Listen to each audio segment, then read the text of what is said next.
Hello everyone. Today we are going to read a chapter We Are Not Afraid to Die If We Can All Be Together, written by Gordon Cook and Alan East. So, what is this chapter all about? This chapter depicts a realistic experience by the narrator Gordon Cook during a voyage with his wife, son, daughter and two crewmen. ये जो chapter है we are not afraid to die, हम मरने से नहीं डरते हैं, if we can all be together, अगर हम सब साथ में हो सकते हैं, अगर हम सब साथ में हैं तो मरने से कैसा डर। डिपिक्ट्स ये वर्णन करती है, उल्लेख करती है, ये जो चैप्टर है डिपिक्ट करता है अ रियलिस्टिक एक्सपीरियंस, एक वास्तविक अनुभव by the narrator Gordon Cook. इस कहानी के जो लेखक है गॉर्डन कुक, ये उनका एक वास्तविक अनुभव है, वो इस चैप्टर में बताया गया है। और वो जो रियलिस्टिक एक्सपीरियंस है वो किस चीज़ का है। ड्यूरिंग वयाज विद हिज वाइफ, अपनी पत्नी के साथ, बेटे के साथ, बेटी के साथ और दो क्रूमैन के साथ उनकी एक समुद्री यात्रा के दौरान एक रियलिस्टिक एक्सपीरियंस का डिपिक्शन है ये चैप्टर। अपनी पत्नी, बच्चों, वाइफ, डॉटर और क्रूमैन के साथ वो एक समुद्री यात्रा पर गए हुए होते हैं और वहाँ जो कुछ भी घटता है उसका उल्लेख इस चैप्टर में हमें मिलता है।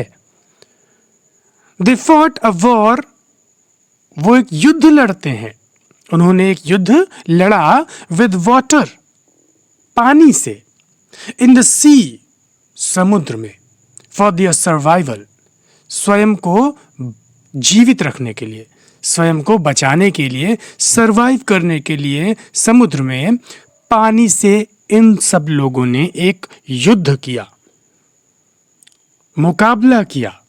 द वेव्स वर गाइजेंटिक, जो लहरें थी वो विशाल थी, बट विद एक्सट्रीम करेज, लेकिन अदम्य साहस के साथ, कॉन्फिडेंस एंड विल पावर, विश्वास और इच्छा शक्ति के साथ। They all saved their life, इन सब ने अपने जीवन को बचाया and created a history of valour, और एक इतिहास रचा निर्भीकता का। वेलर, निर्भीकता, साहस, उसका इतिहास इन सब ने रचा कि अगर हम सब साथ में हैं, मिल करके अगर हम मुकाबला करेंगे तो कोई भी प्रॉब्लम होगी हम उसको सॉल्व कर लेंगे। ये इस चैप्टर में हमको बताया गया है। United we stand, divided we fall. Okay, so चलिए शुरू करते हैं इस चैप्टर को। चैप्टर पढ़ने से पहले आपको शिप की टर्मिनोलॉजी को जानना बहुत ज़रूरी है।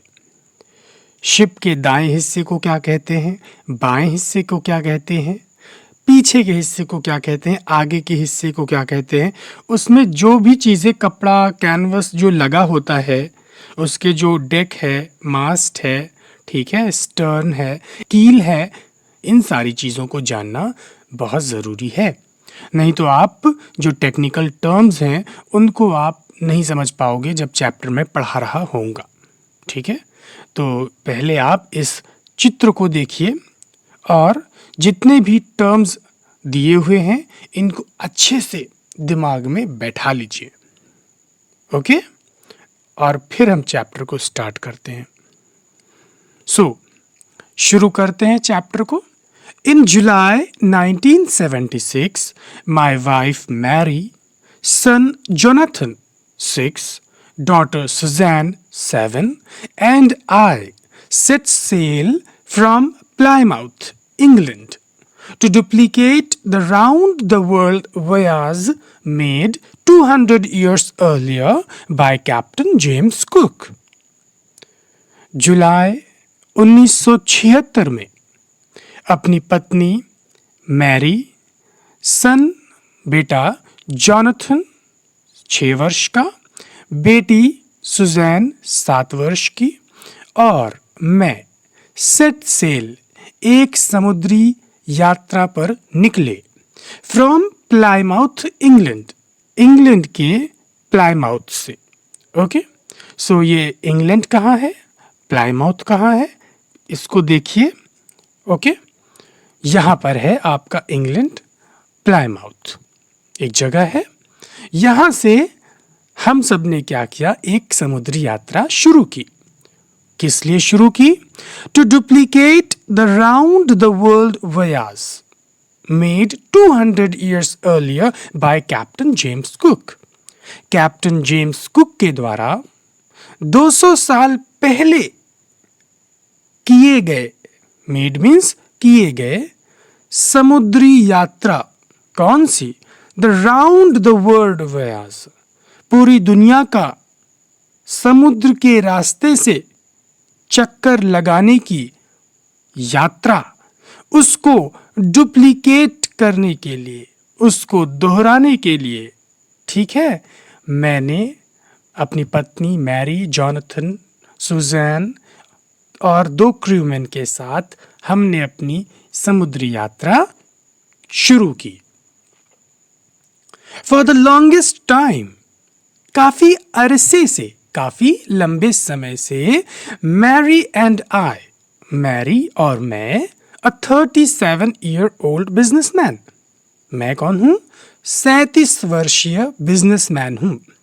मैरी और मैं, जो कि 37 वर्षीय बिजनेसमैन है, हैड ड्रीम्ड ऑफ सेलिंग, हमने एक ख्वाब देखा था सेल करने का, समुद्र में जाने का। In the wake of the famous explorer, उसी मशहूर समुद्री खोजी का अनुसरण करते हुए, को फॉलो करते हुए, सेलिंग करने का, समुद्री यात्रा करने का हमने एक ख्वाब देख रखा था।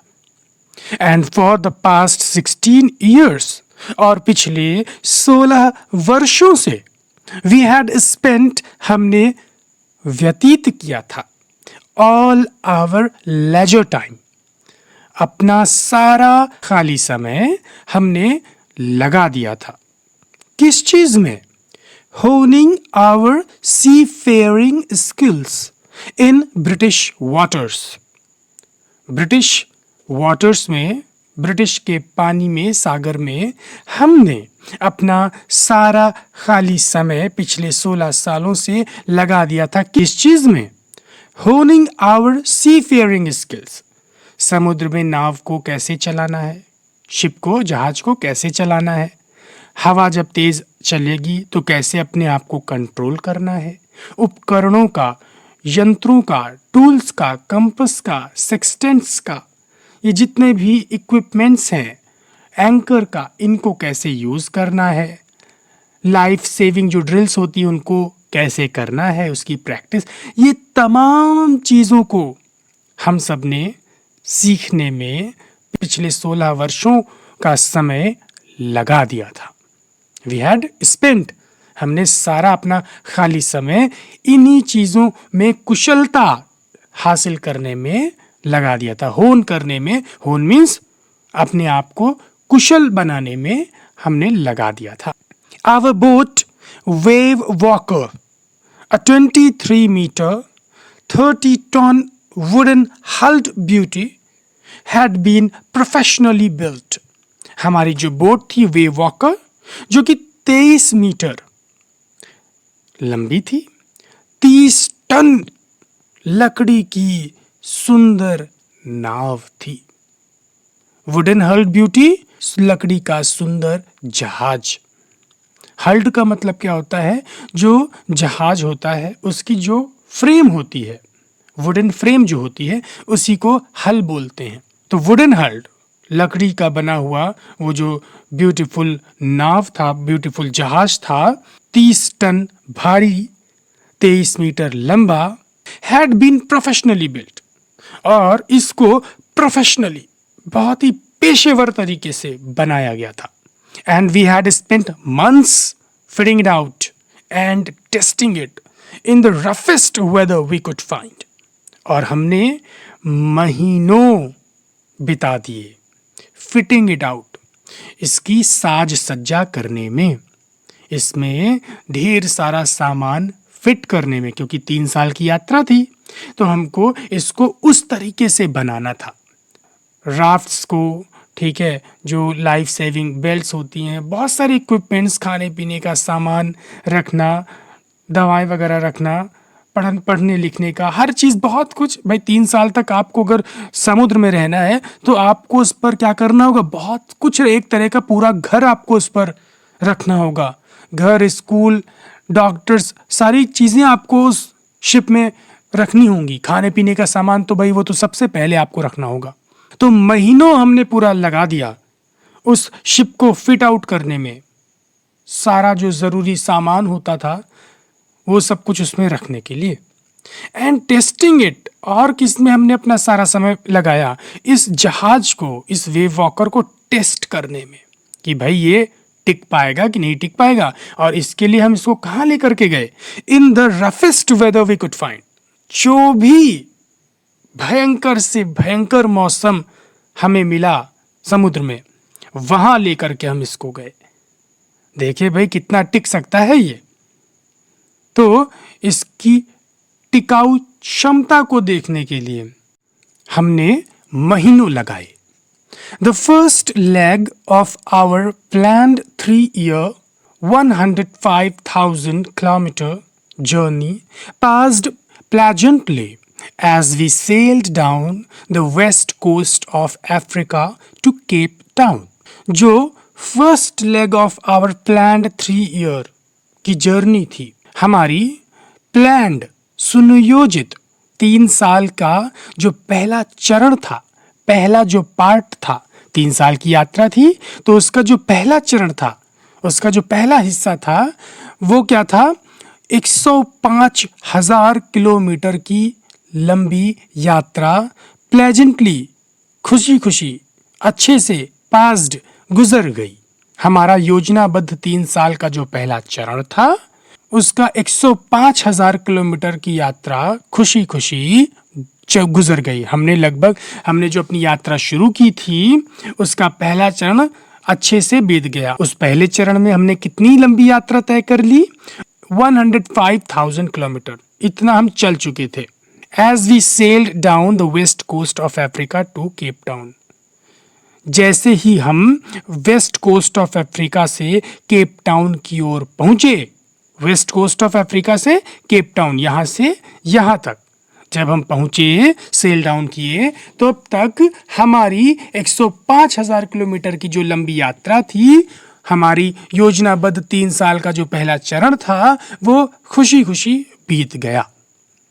There, before heading east, और फिर वहां ईस्ट की तरफ बढ़ने से पहले, बिफोर हेडिंग ईस्ट, पूर्व की ओर बढ़ने से पहले, वी टुक ऑन 2 क्रूमैन, हमने 2 क्रूमैन को ले लिया, American Larry Vigil and Swiss Herb सेगलर।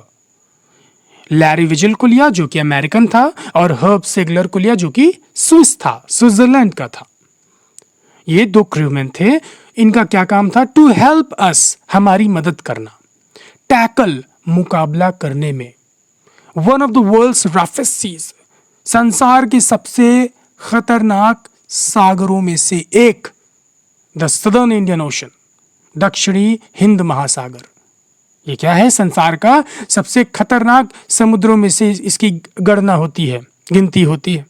यहां पर टैकल करने के लिए, झेलने के लिए, मुकाबला करने के लिए हमें मदद की जरूरत थी। हमने मेहनत की, तैयारी की, लेकिन हमको ऐसा भी बंदा चाहिए जिसने यहाँ पर भी अनुभव उसको हो, और इन दोनों को, इन सदर्न इंडियन ओशन का काफी अच्छा अनुभव था, इसलिए हमने इन दोनों को हायर किया। On our second day out of Cape Town, Cape Town से निकलने की दूसरे दिन, we began to encounter strong gales, हमारा सामना तेज तर्रार आंधी से होने लगा। For the next few weeks, अगले कुछ हफ्तों तक, दे ब्लेव कंटिन्यूअसली, वे लगातार बहती रहीं। केप टाउन से जब हम निकले ईस्ट की ओर तो तेज तर्रार आंधी चलने लगी। और अगले कुछ हफ्तों तक वो आंधी चलती ही रही। गेल्स डिड नॉट वरी मी।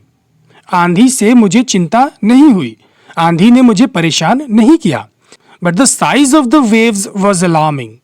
लेकिन लहरों का जो साइज था वो चिंताजनक था। जो लहरें उठ रही थी आंधी की वजह से वो काफी ऊंची ऊंची उठ रही थी। अप टू 15 मीटर्स, 15 मीटर तक की ऊंचाई पर वो लहरें उठ रही थी। As high as our main mast. हमारा जो मुख्य मस्तूल था, मास्ट क्या होता है? ये क्या है? मेन मास्ट है। हमारा जो मेन मास्ट था इतनी ऊंचे, लगभग 15 मीटर की ऊंचाई तक लहरें उठ रही थी। December 25 found us 3,500 kilometers east of Cape Town। 25 दिसंबर को हमने पाया कि हम कहां पर पहुंच गए हैं। 3,500 किलोमीटर की दूरी हमने तय कर ली है east of Cape Town. Cape Town से पूर्व दिशा की ओर हम लगभग 3,500 किलोमीटर पहुंच चुके हैं। दिसंबर 25 को जब हम चार्ट रूम फ्लोर पर गए, वहां पर हम लोगों ने गणना वगैरह किया, कैलकुलेशन किया कि भाई हम कहाँ तक पहुंचे। ठीक है, चार्ट रूम फ्लोर क्या होता है आगे भी आप देखोगे, पढ़ोगे। वहां पर सब हम देखते हैं, डिसाइड करते हैं क्या लोकेशन है, कहाँ जाना है, ये सारी चीज़ें वहां पर हम डिसाइड करते हैं। Despite atrocious weather, we had a wonderful holiday complete with a Christmas tree. Despite atrocious weather, बहुत ही खतरनाक, बहुत ही खराब मौसम के बावजूद we had a wonderful holiday. हमने बहुत ही अच्छा हॉलिडे मनाया, बिताया, complete with a Christmas tree. और उसमें क्रिसमस ट्री भी था। एक क्रिसमस ट्री से परिपूर्ण एक वंडरफुल हॉलिडे हमने व्यतीत किया, मनाया। हॉलिडे ऐसा वैसा नहीं था, बढ़िया क्रिसमस ट्री का भी हम लोगों ने इंतजाम कर रखा था। तो 25 दिसंबर को हम 3500 किलोमीटर दूर केप टाउन की ईस्ट की तरफ पहुंच चुके थे और उस दिन हमने बढ़िया अपना हॉलिडे मनाया क्रिसमस ट्री के साथ। New Year's Day saw no improvement in the weather. लेकिन जब नववर्ष आया, नया साल आया, तो उस दिन भी मौसम में कोई इम्प्रूवमेंट नहीं था। मौसम में कोई भी इम्प्रूवमेंट नहीं था कि चलो भाई नया वर्ष आया है, चलो मौसम कुछ अच्छा हो जाए। लेकिन नहीं, मौसम तो बहुत ही बेरुखा था। बट वी रीजन दैट, लेकिन हम सब ने आपस में बात किया, तर्क दिया, अरे कोई नहीं, इट हैड टू चेंज सून, ये जल्दी ही बदल जाएगा। अब आप सोच रहे होगे सर यहाँ हैड टू लगा है और आप बोल रहे हो बदल जाएगा। एक्चुअली ये इनडायरेक्ट में है सेंटेंस। इसको अगर आप डायरेक्ट में करोगे तो हैड टू चेंज हो जाएगा हैज टू में, और हैज टू का मतलब हुआ present.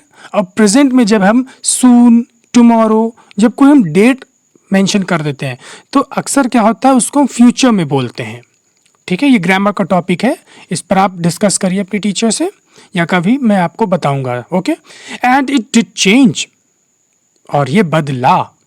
And it did change, इसका मतलब क्या हुआ, और बदला। फॉर द वर्स, लेकिन बुरा। मौसम में बदलाव तो आया लेकिन अच्छा नहीं आया, बल्कि क्या आया, वर्स, बदतर। मौसम और बिगड़ गया। एट डॉन ऑन जनवरी 2, 2 जनवरी की भोर, 2 जनवरी की सुबह, द वेव्स वर गाइजेंटिक, जो लहरें थी वो विशाल थी, भयंकर थी। We were sailing with only a small storm jib, हम सेल कर रहे थे, चल रहे थे, with only a small storm jib, एक छोटी सी स्टॉर्म जिब के साथ हम सेल कर रहे थे। स्टॉर्म जिब का काम क्या होता है, जो स्पीड होती है शिप की उसको मेंटेन करना, स्लो करना, फास्ट करना, ये काम होता है। And were still making 8 knots, छोटी सी स्टॉर्म जिब थी लेकिन फिर भी हम 8 नॉट्स की स्पीड से चल रहे थे। जब आप शिप पर जर्नी करते हो, ट्रैवल करते हो, तो इस वहां पर स्पीड को हम मेजर करते हैं नॉट्स में। रोड पर चलते हैं तो हम किलोमीटर यूज करते हैं, तो शिप हो गया, एयरक्राफ्ट हो गया, या विंड की स्पीड हो गई, इसको हम मेजर करते हैं नॉट्स में। Okay, as the ship rose to the top of each wave, we could see endless enormous seas rolling towards us, and the screaming of the wind and spray was painful to the ears. जैसे ही ship rose to the the top of each वेव, हर लहर की उचान पर जैसे ही जहाज आ जाता था, वी कुड सी, हमें दिखाई देता था, एंडलेस एनॉर्मस सीज, अथाह विशाल सागर दिखाई देते थे, रोलिंग टूवर्ड्स अस, हमारी तरफ बढ़ते हुए। जैसे ही कोई लहर आती थी खूब ऊंची, हमारा जहाज भी क्या हो जाता था, खूब ऊंचे उठ जाता था, उस वेव की टॉप पर रोज कर जाता था, पहुंच जाता था, और हमको दूर एंडलेस एनॉर्मस सीज दिखाई देते थे कि वो हमारी तरफ बढ़ते चले आ रहे हैं। And the screaming of the wind and spray was painful to the ears, और तो और जो विंड चल रही थी, उसकी जो चीख थी और जो स्प्रे थी, जो बौछारें थी, वो कानों को इतना पेनफुल लग रहा था, कानों में इतना दर्द कर रहा था, बताया ही नहीं जा सकता। To slow the boat down, we dropped the storm jib and lashed a heavy mooring rope in a loop across the stern. Boat को धीरे करने के लिए, भाई इतनी जोर से क्या बढ़ते चले आ रहे हैं, इतनी जोर से लहरें बढ़ती हुई चली आ रही हैं, इतनी ऊंची ऊंची, और हमारा जहाज क्या है, बहुत तेजी से भाग रहा है, तो उसके गिरने के चांसेस क्या हो जाएंगे, ज्यादा हो जाएंगे। जो कैप्टन थे, लेखक थे, नैरेटर थे, उन्होंने क्या किया, सोचा बोट को धीमा कर दिया जाए। तो बोट को स्लो करने के लिए we dropped the storm jib, हमने स्टॉर्म जिप को क्या किया, उतार दिया, जो बांधा था हमने उसको ढीला कर दिया। And lashed a heavy mooring rope, और एक भारी भरकम मूरिंग रोप, मूरिंग रोप क्या होती है, नाव को बांधने वाली मजबूत रस्सी, उसको हम क्या कहते हैं, मूरिंग रोप। ठीक है, बिल्कुल ऐसी। तो एक भारी भरकम मूरिंग रोप को एक फंदेदार आकार में, इन अ लूप, फंदेदार आकार में, अक्रॉस द स्टर्न, स्टर्न पर एक फंदेदार आकार में हैवी मूरिंग रोप को बांध दिया। स्टर्न आपको बताया था क्या होता है, ओके। लैश्ड मीन्स बांध दिया, लैश मीन्स क्या होता है, वार करना भी होता है, चाबुक चलाना भी होता है, बट यहां पर मीनिंग क्या है, चेंज हो गया। ठीक है, एक चीज के कई मीनिंग होते हैं, हमें याद रखना होगा। Then we double lashed everything, फिर हमने क्या किया, हर चीज को दोहरा बांध दिया, हर चीज को 2 बार बांध दिया ताकि मजबूती बनी रहे। Went through our life raft drill, went through का मतलब प्रैक्टिस किया, हमने अपनी लाइफ राफ्ट ड्रिल को प्रैक्टिस किया, ये कैसे जो लाइफ सेविंग बोट्स हैं उनको कैसे उतारना है सी में, कैसे कौन कौन ज़रूरी सामान हमको शिप से निकालने हैं, अपने पास रखने हैं, जो भी ड्रिल होती है स्वयं को बचाने के लिए, जब भी कोई खतरा आता है उसकी हमने प्रैक्टिस किया। अटैच्ड लाइफ लाइन्स, जीवन रक्षक तारों को हमने अटैच किया, खुद से बांध लिया, ठीक है, नाव से ही, जहाज से ही, ताकि अगर गिर भी जाए तो जहाज से हमारा कनेक्शन टूटे ना, हम कहीं दूर ना भाग जाएं, बह जाएं।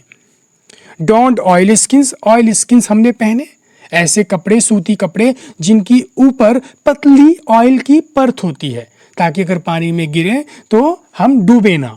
And life jackets, life jackets भी हमने पहनी, जीवन रक्षक जैकेटें। एंड वेटेड, और इंतजार किया, किसका इंतजार किया, वो जो एंडलेस एनॉर्मस सीज जो रोलिंग टूवर्ड्स अस, हमारी तरफ बढ़ते चले आ रहे थे, उनका हम इंतजार करने लगे। जो वेव्स उठ रही थी भयंकर भयंकर, उनका हम वेट कर रहे थे, क्योंकि हमें पता था अब कुछ गड़बड़ होने ही वाला है। तो हमने सारी तैयारी कर ली और इंतजार करने लगे किस्मत का, देखते हैं क्या होता है अब।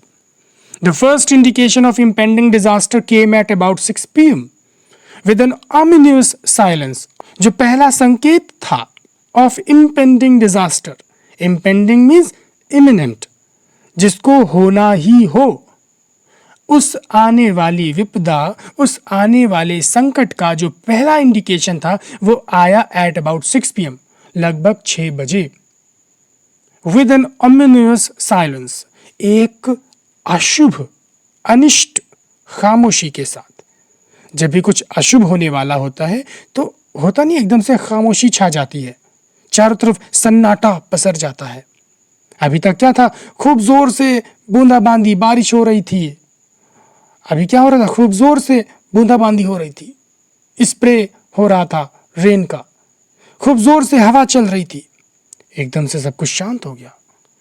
And the sky immediately grew dark, और जो आकाश था, आसमान था, वो घना अंधेरा छा गया उसमें। आसमान क्या हो गया, पूरी तरीके से ब्लैक हो गया।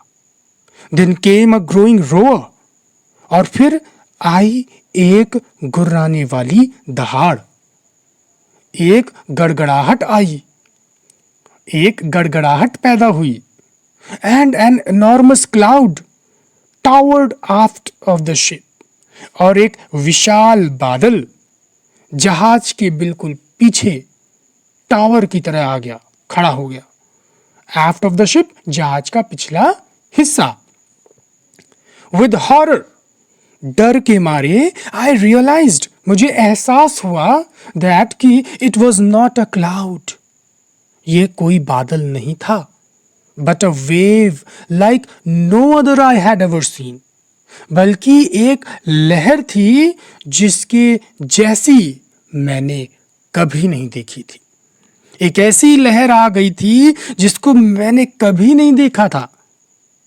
पिछले 16 सालों से मैंने ब्रिटिश वाटर्स में तैयारी की, और जहां तक मैं पहुंचा, इन 2 क्रूमैन के साथ जितने भी लहरें आई सबका सामना किया, बट ऐसी लहर तो मैंने कभी नहीं देखी थी। लगता है लोगों ने सच ही कहा था कि ये जो सदर्न इंडियन ओशन है ये बहुत ही खतरनाक है, और आज मुझको ये चीज पता चल गई।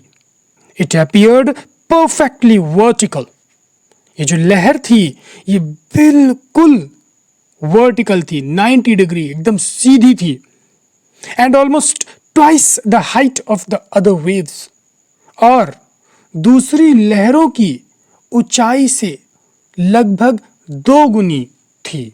With a frightful breaking crest, और ये लहर इतनी ऊंची उठ रही थी और इतनी फ्राइटफुल लग रही थी, इतनी भयंकर, इतनी डरावनी लग रही थी, breaking crest.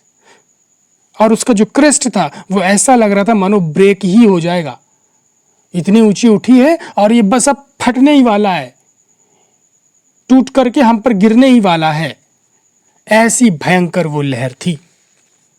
The roar increased to a thunder as the stern moved up the face of the wave, जो दहाड़ थी वो बढ़ गई, इंक्रीज्ड बढ़ गई, टू अ थंडर, थंडर में जो दहाड़ थी, जो गड़गड़ाहट थी, अब वो गर्जन करने लगी। एज द स्टर्न, जैसे ही स्टर्न, स्टर्न मीन्स जहाज का पिछला हिस्सा, वो मूव्ड अप, उठ गया, the face of the wave, लहर के जो फेस था, लहर का जो चोटी थी, लहर की जो चोटी थी उसकी तरफ उठ गया। पिछला हिस्सा जहाज का वो उठ गया था, क्यों? क्योंकि लहर जो थी वो आ गई थी खूब ऊंची सी, और जहाज भी क्या हो गया, उसका पिछला हिस्सा उठ गया। एंड फॉर अ मोमेंट, और एक क्षण के लिए, आई थॉट, मुझे लगा, we might ride over it, हम इस पर से हो करके गुजर जाएंगे। लहर आ रही है, आएगी, और हमारा जहाज खूब ऊंचे उठेगा, और फिर लहर चली जाएगी, हमारा जहाज फिर नीचे आ जाएगा, हम राइड ओवर कर जाएंगे, ऊपर से निकल जाएंगे। बट लेकिन तभी a tremendous explosion shook the deck, एक भयंकर, एक विशाल धमाके ने क्या किया, शूक द डेक, डेक को हिला दिया। डेक क्या होता है? दिस इज द डेक, इसको हिला दिया। A torrent of green and white water broke over the ship. हरे और सफेद पानी की प्रचंड लहर ने क्या किया, ब्रोक ओवर द शिप, जहाज पर टूट पड़ी। धड़ाम से आकर के वो लहर जहाज के डेक पर गिरी, पूरा जहाज क्या हो गया, हिल गया, इतनी भयंकर वो लहर थी।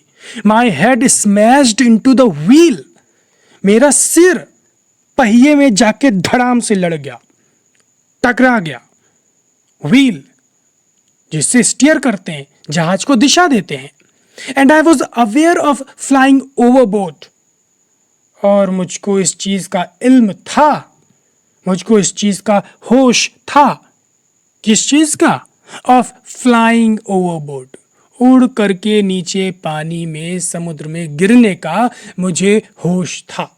वो लहर आई इतनी ऊंची, धड़ाम से शिप के ऊपर टूट करके गिरी और मैं कुछ ही सेकंड में, पल भर में नीचे जहाज से गिर गया और पानी में पहुंच गया। And sinking below the waves, और इन ऊंची ऊंची उठती हुई लहरों के नीचे मैं डूबने लगा। मैं जहाज से दूर हो गया, मैं नीचे पानी में आ गया, समुद्र में। मेरी फैमिली उस जहाज पर है और मैं यहां इतनी दूर पानी में गिर गया हूं, लहरों के नीचे आ गया हूं, डूब रहा हूं। I accepted my approaching death, मैंने स्वीकार कर लिया अपनी आती हुई मृत्यु को। And as I was losing consciousness, और जैसे जैसे मैं अपने होश को खोता चला जा रहा था, आई फेल्ट क्वाइट पीसफुल, मैंने बिल्कुल शांति महसूस की। अनएक्सपेक्टेडली, ये क्या? आशा के बिल्कुल विपरीत, my head popped out of the water, मेरा जो सिर था वो पानी के बाहर निकला। अ फ्यू मीटर्स अवे, कुछ मीटर की दूरी पर, wave walker was near capsizing, wave walker जहाज लगभग उलटने ही वाला था। हर मास्ट्स ऑलमोस्ट हॉरिजॉन्टल, उसके जो मस्तूल थे वो लगभग हॉरिजॉन्टल हो गए थे, क्षैतिज हो गए थे, बिल्कुल बेड़े बेड़े हो गए थे। 90 डिग्री वर्टिकल हुआ और 0 डिग्री क्या हुआ? बिल्कुल फ्लैट, बिल्कुल झुक गए थे। Then a wave hurled her upright, लेकिन तभी एक लहर ने क्या किया? जोर से धक्का दिया और उसको, जहाज को अपराइट, बिल्कुल सीधा कर दिया। माई लाइफ लाइन जर्ग्ड टॉट, मेरी जो लाइफ लाइन थी, जीवन रक्षक जो तार मेरे बंधे हुए थे उस जहाज से, वो बिल्कुल टाइट हो गए। अगर वो टाइट ना होते, जहाज पूरा पलट जाता तो मैं भी बिल्कुल समुद्र के अंदर डूब जाता, पानी के नीचे आ जाता। लेकिन जहाज सीधा हो गया और उसकी जो रस्सी थी वो तन गई और मैं नीचे नहीं जा पाया, मैं ऊपर ही बना रहा। आई ग्रैब्ड द गार्ड रेल्स, मैंने गार्ड रेल्स को पकड़ा, ठीक है, and sailed through the air, और हवा में मैं उछल करके into wave walkers main boom, wave walker के मेन बूम पर आ गिरा। बूम क्या होता है? This is the boom. नीचे समुद्र में मैं चला गया था, ठीक है, लेकिन जो लाइफ लाइन थी मेरी वो बंधी हुई थी मुझसे, और खूब हवा चल रही थी, लहर उठ रही थी। उस लहर ने मुझे क्या किया? धक्का दिया और मैं ऊपर धड़ाम से बूम पर जाकर के गिरा। Subsequent waves tossed me around the deck like a rag doll. और उसके बाद की जो लहरें थी, subsequent waves, बाद की लहरों ने, tossed me, मुझको दे दनादन पटका, राउंड द डेक, पूरे डेक पर, लाइक अ रैग डॉल, फटी हुई गुड़िया की तरह मुझको डेक पर दे दनादन पटकती रही। लहरों ने मुझे पटकना जारी रखा, एक फटी हुई गुड़िया की तरह। माई लेफ्ट रिब्स क्रैक्ड, मेरी जो बाई पसलियां थी वो चिटक गई थी। My mouth filled with blood and broken teeth, मेरा जो मुंह था वो खून से भर गया था, एंड ब्रोकन टीथ, और टूटे हुए दांतों से। समहाउ, किसी तरह, आई फाउंड द व्हील, मैंने व्हील को, मैंने उस पहिए को पकड़ा, पाया। Lined up the stern, stern को मैंने सीधा किया, फॉर द नेक्स्ट वेव, अगली लहर के लिए, एंड हंग ऑन, और मैंने क्या किया? इंतजार किया। स्टर्न को मैंने सीधा किया ताकि जहाज का जो स्टर्न है वो उस लहर को चीर दे और लहर का जो पावर है वो कम हो जाए।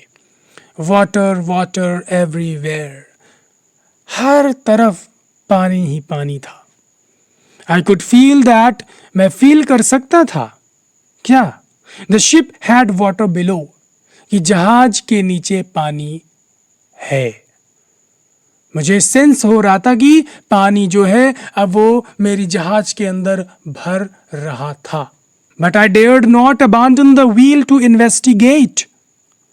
लेकिन मैं हिम्मत नहीं कर सकता था उस व्हील को छोड़ने की और नीचे जा करके इन्वेस्टिगेट करूं। इस चीज की हिम्मत मेरी नहीं हो रही थी, क्योंकि अगर मैंने व्हील को छोड़ा तो ये जो वेव है ये हमारे शिप को पूरी तरीके से कैप्साइज कर देगी, उलट देगी, पलट देगी। मुझे शिप को एक डायरेक्शन देनी है ताकि जो वेव आए उससे हम बच सकें। जो लहर उठे वो शिप पर कम से कम टूट करके गिरे आकर के। मुझे इसके लिए व्हील को छोड़ना नहीं था। Suddenly the front hatch was thrown open and Mary appeared. अचानक से जो फ्रंट हैच था, हैच मतलब जो एक फलक होता है, छेद होता है, ठीक है, एक तरह का दरवाजा जो कि क्या होता है, एक ढक्कन की तरह होता है। इसको खोल करके नीचे से ऊपर कोई आता है, वो एकदम धड़ाम से खुल गया। मैरी ने उसको जोर से धक्का दे करके खोला और बाहर आई। अपीयर्ड, वो क्या, उसने क्या किया, वो बाहर आई और क्या बोली, शी स्क्रीम्ड, वो चिल्लाई, चीखी, वी आर सिंकिंग, हम डूब रहे हैं। द डेक्स आर स्मैश्ड, टूट चुके हैं। We are full of water, हम पानी से भर गए हैं। Take the wheel, I shouted as I scrambled for the hatch, मैं चिल्ला करके बोला, व्हील को संभालो, पकड़ो।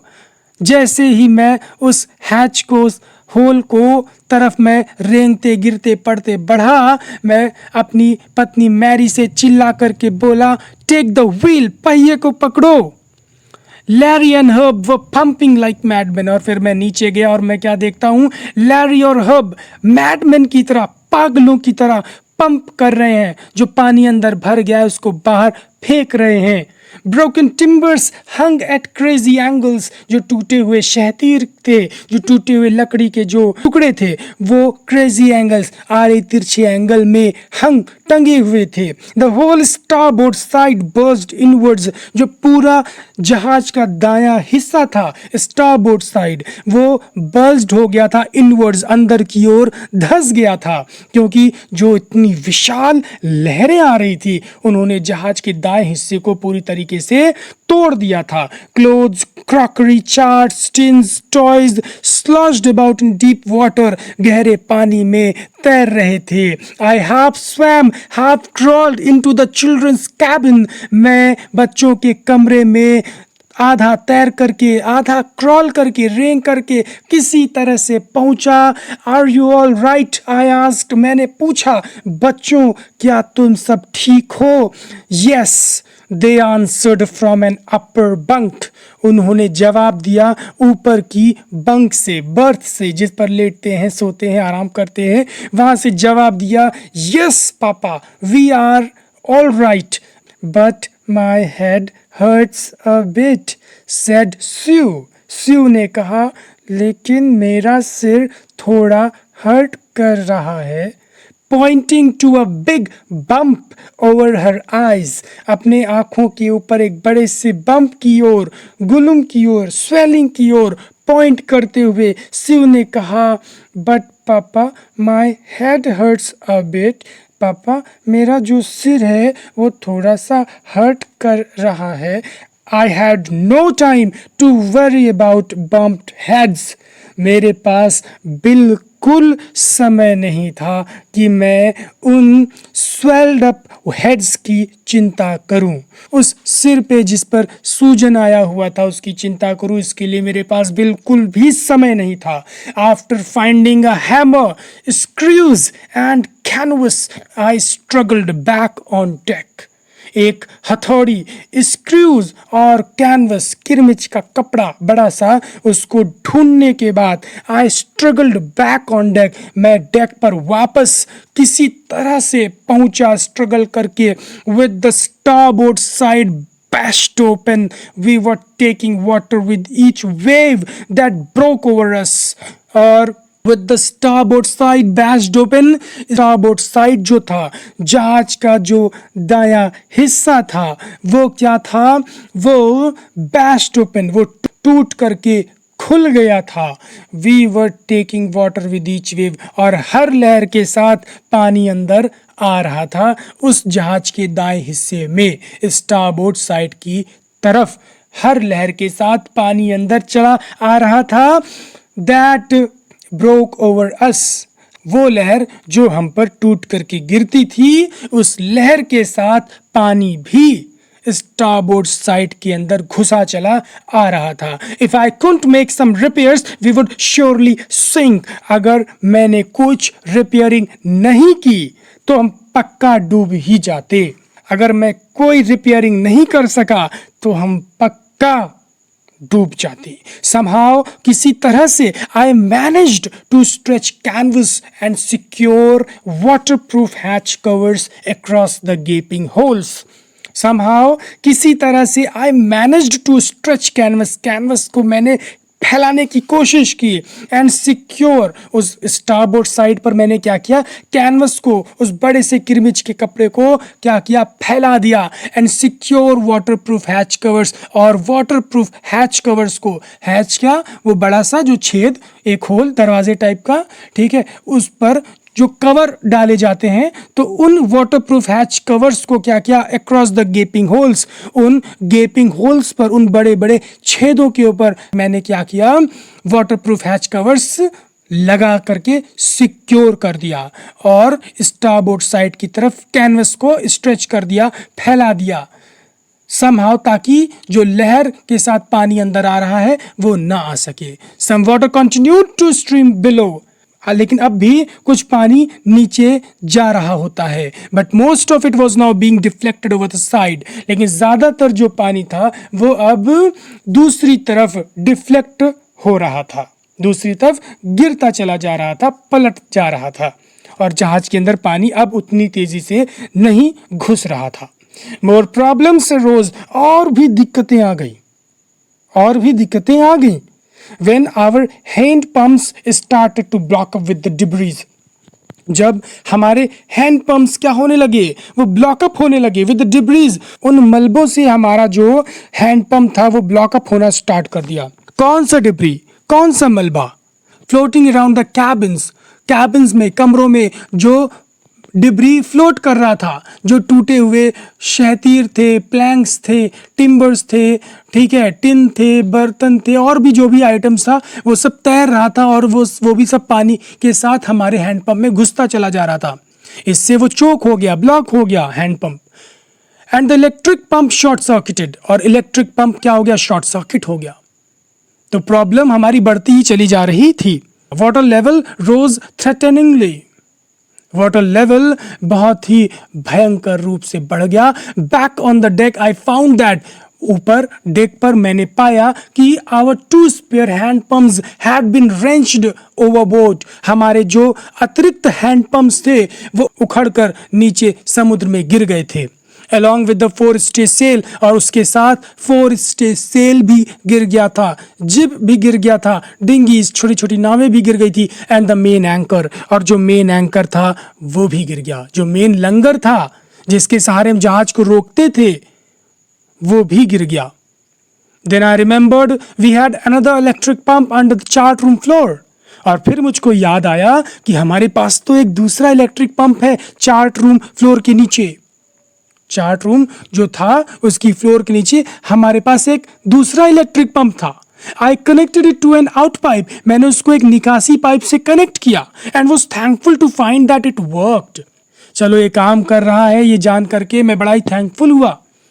The night dragged on with an endless, bitterly cold routine of pumping, steering and working the radio. वो जो रात थी वो dragged on, वो ऐसी ही लंबी खिंचती चली गई, घिसती चली गई, with an endless, असीमित, लगातार, बिटरली कोल्ड रूटीन. उस कड़कड़ाती ठंडी में हमारा रूटीन बन गया था पंप करने का, स्टीयर करने का, जहाज को दिशा देने का, एंड वर्किंग द रेडियो, और रेडियो पर काम करने का, रेडियो से अपने संदेश को भेजने का। ये काम हम पूरी रात उस कड़कड़ाती ठंड में करते रहे और पूरी रात ऐसी ही ड्रैग ऑन होती रही। ये रात ऐसी ही खिंचती रही। पूरी रात हम नहीं अपने आप को रोके, पूरी रात हम संघर्ष करते रहे। कोई पंपिंग कर रहा था, कोई नाव को स्टीयर कर रहा था, मैरी नाव को स्टीयर कर रही थी, और जो 2 क्रूमैन थे वो पंपिंग कर रहे थे, पानी को अंदर से बाहर फेंक रहे थे, और मैं रेडियो पर वर्क कर रहा था, और बच्चे भी अपने आप को सुरक्षित रखने की कोशिश कर रहे थे। We were getting no replies to our mayday calls. हमें कोई रिप्लाई ही नहीं मिल रहा था हमारी मेडे कॉल्स का। मेडे कॉल्स कौन सी होती हैं? वो कॉल्स जब हम कोई मुसीबत में फंसे होते हैं और तब हम अपने आसपास के जो शिप्स होते हैं उनको कॉल लगाते हैं, उसे हम मेडे कॉल्स बोलते हैं। ठीक है, सहायता मांगने के लिए जो हम गुहार लगाते हैं उसी को मेडे कॉल्स कहते हैं। Which was not surprising in this remote corner of the world.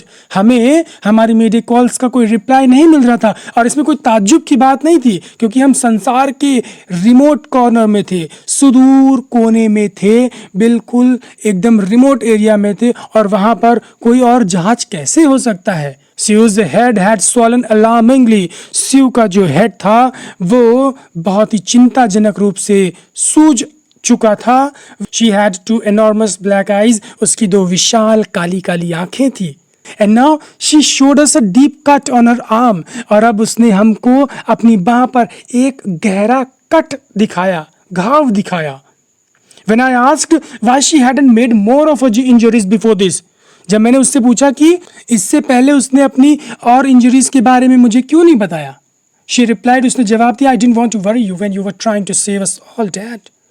मैं नहीं चाहती थी आपको चिंतित करना, और वो भी तब जब आप हम सबको बचाने की कोशिश कर रहे हो। मैं आपको डिस्टर्ब नहीं करना चाहती थी पापा। और इस चीज़ से मैं काफ़ी इमोशनल हो गया। I had no words to say on this, कि मेरे बच्चे भले ही कुछ कर ना पा रहे हों, लेकिन वो बच्चे अपने आप को सुरक्षित जगह पर रख करके बहुत बड़ा काम कर रहे हैं। उन्हें पता है हम शिप को उतना हेल्प नहीं कर सकते, लेकिन अपने आप को सुरक्षित बंक में बैठा करके हम बहुत बड़ा काम कर रहे हैं, ताकि हमारे पेरेंट्स चिंतित ना हो। बच्चों को पता है कि पेरेंट्स इस समय उनको डिस्टर्ब करना बहुत ही गलत होगा। हमें जो प्रॉब्लम्स हमें उसको चुपचाप सह लेना होगा। तो ऐसा नहीं कि सिर्फ वही लोग मेहनत कर रहे हैं, बच्चे भी समझ रहे हैं पेरेंट्स की प्रॉब्लम्स को, जो मुसीबत उन पर आ टूटी है उसको वो समझ रहे हैं। सो ये भी क्या है, एक तरह से सपोर्ट है अपने पेरेंट्स का। वो बिना कुछ करे, वो बच्चे बिना कुछ करे भी बहुत कुछ कर रहे हैं।